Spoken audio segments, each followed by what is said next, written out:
Gwalior high court में पहाड़ियों पर हो रहे कब्जों से जुड़े मामले में अहम सुनवाई हुई। इस दौरान हाई कोर्ट ने कहा कि जब जबलपुर के मदन महल इलाके की पहाड़ी को अतिक्रमण मुक्त कर वहां सुंदरता विकसित की जा सकती है, तो ग्वालियर की सत्यनारायण की टेकरी पहाड़ी पर इस तरह का काम करने में आखिर सरकार को क्या परेशानी पेश आ रही है।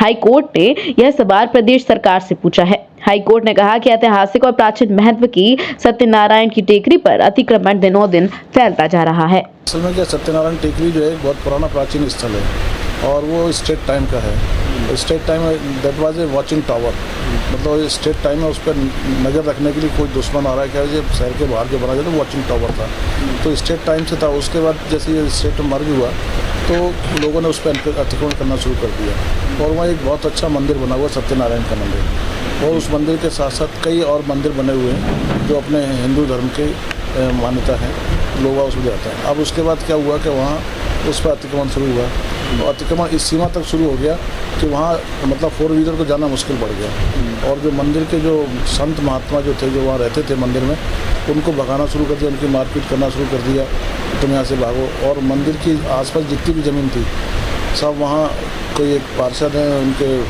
उनने उसको 10-20 हज़ार रुपये में नोटरी लेके बनवाना शुरू कर दिया। पूरा अतिक्रमण मतलब कम्प्लीटली हो गया।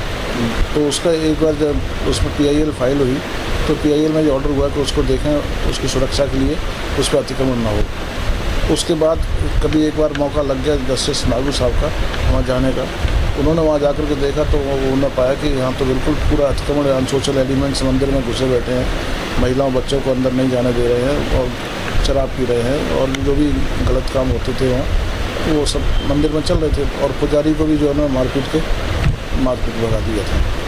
पुजारी बड़ी मुश्किल से वहाँ अपना सर्वाइव कर रहा था, तो उन्होंने डायरेक्शन दिया कि इसको एक सोमोटो PIL के रूप में इसको रजिस्टर करें। उन्होंने रजिस्ट्रार को डायरेक्शन दिया, रजिस्ट्रार ने उस पर लेकर के एप्लीकेशन मतलब पिटीशन टाइप की बनी, उस पर से डायरेक्शन दिया स्टेट को कि भाई इसमें बताइए इस सत्यनारायण की टेकरी जो प्राचीन स्मारक है तो इसको सुरक्षित करने के लिए आपने क्या उपाय किया है। वो पिटीशन पेंडिंग पड़ी रही काफ़ी दिन तक। अभी बीच में जब पता लगा कि वो जो पुजारी था उसकी फिर उन लोगों ने जो असामाजिक तत्व ने मारपीट कर दी, वो फिर रिपोर्ट लेकर पुलिस थाने पे गया।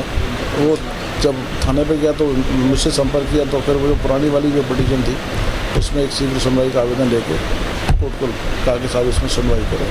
तो कोर्ट ने सुनवाई करने का स्टेट गवर्नमेंट को और आर्कियोलॉजिकल डिपार्टमेंट को सबको ही डायरेक्शन दिया कि आप लोग बताइए स्कीम क्या है आपके पास इसको विकसित करने के लिए, क्योंकि आर्कियोलॉजिकल मॉन्यूमेंट्स है और ये ऐतिहासिक महत्व की जगह है, उसको विकसित करने के लिए आपके पास क्या क्या प्रोजेक्ट हैं। तो अभी लास्ट डेट पे स्टेट गवर्नमेंट ने कहा कि हम स्कीम बता रहे हैं, तो उन्होंने अपना कुछ प्रोजेक्ट दिया है कि हमने ये सोचा है।